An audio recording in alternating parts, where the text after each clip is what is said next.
Hi friends! Okay, we're back for story time. So today's story is called Scrooge and the Magic Fish.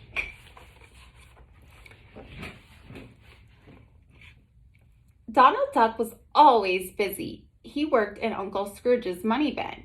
He cleaned the coins, he ironed the dollar bills, he raked the money so it would be in neat piles.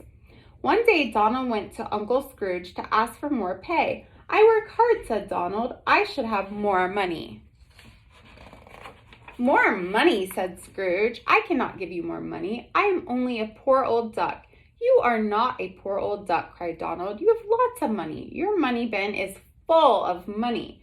"My money bin is not full," said Scrooge. "It is half empty. I'm only a poor old duck." With that, Uncle Scrooge put on his hat and went out.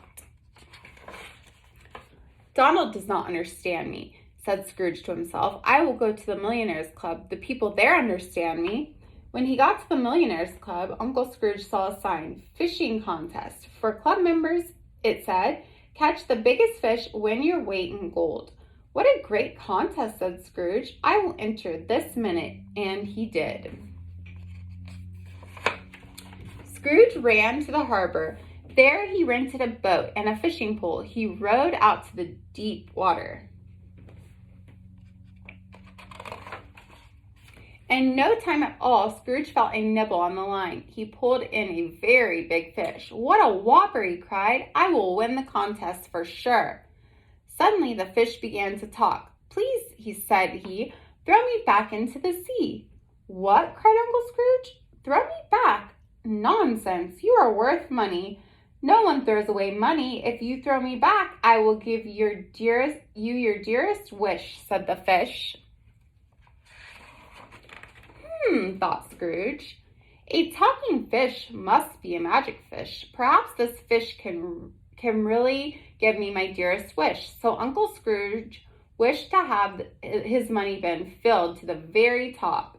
"You have your wish," said the fish. "Go home and look at your money bin." Uncle Scrooge threw the fish back into the sea. Then he rowed to the shore.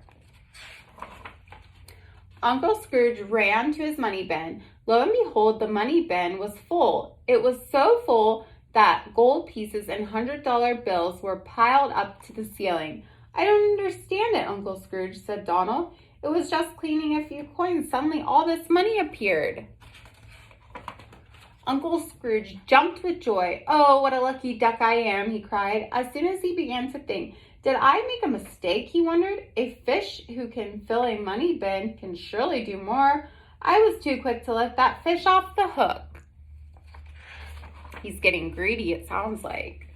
Back to the harbor ran Uncle Scrooge. He rowed out to the deep water. He called to the fish. "Oh, fish," he called, "it is Scrooge McDuck. I want to have a word with you."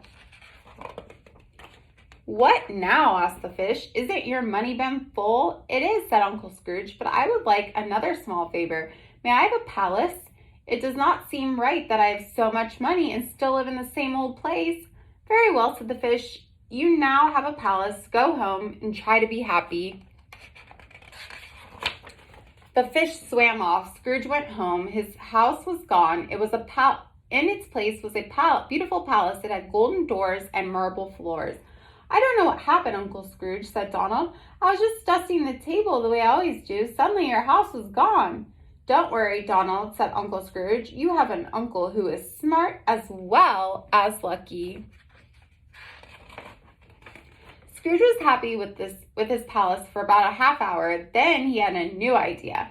"Since I have a palace," said he, "I should be a king. I should sit on a throne. I should wear a gold crown." "Uncle Scrooge, you're being silly," said Donald. Scrooge did not listen. He ran back to the harbor. He rowed out to the deep water. He called to the fish. "What now?" asked the fish. "Is there something wrong with your palace? Is it a grand palace?" "It is a grand palace," said Scrooge. "It is fit for a king. King Scrooge the first, that is." "What nonsense," said the fish. "Is that the thanks I get?" said Scrooge. "After all, I did let you go." "Very well," said the fish. "I will give you this wish too. Go home and try to be a good king." Scrooge thanked the fish and he hurried home. When Scrooge returned to the palace, there were many servants waiting for him. They bowed when he came in. "Your wish is our command, O king," the head servant told him. At the end of the hall was the throne. Scrooge proudly sat on it. On the throne was a crown of gold. Scrooge put it on his head. "Donald," said Scrooge, "run down to the Millionaires' Club. Tell the members that His Majesty Scrooge McDuck commands them to come to the palace. They will be green with envy when they see it." "I don't think so," said Donald. "I think they will laugh their heads off." "Don't you dare talk that way to your king," said Scrooge.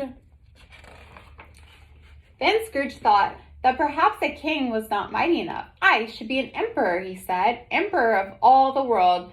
Then no one would dare laugh at me."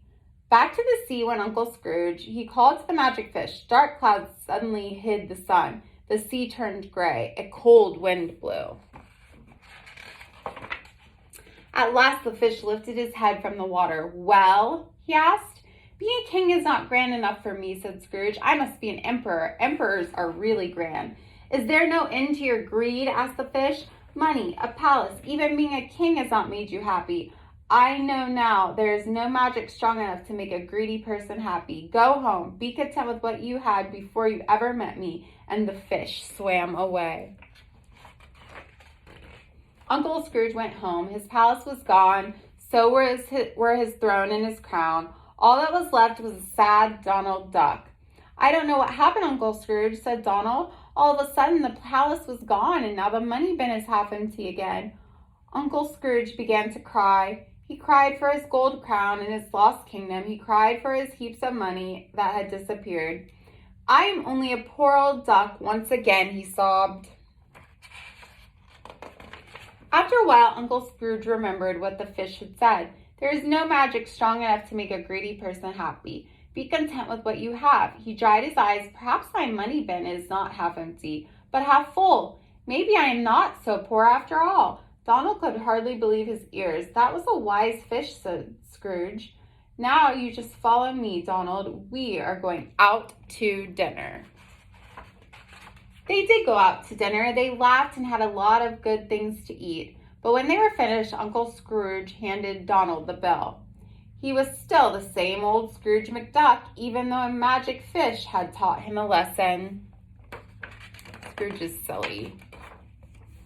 That was a great book, and I will see you tomorrow for our next book. Thank you so much for joining me. Bye.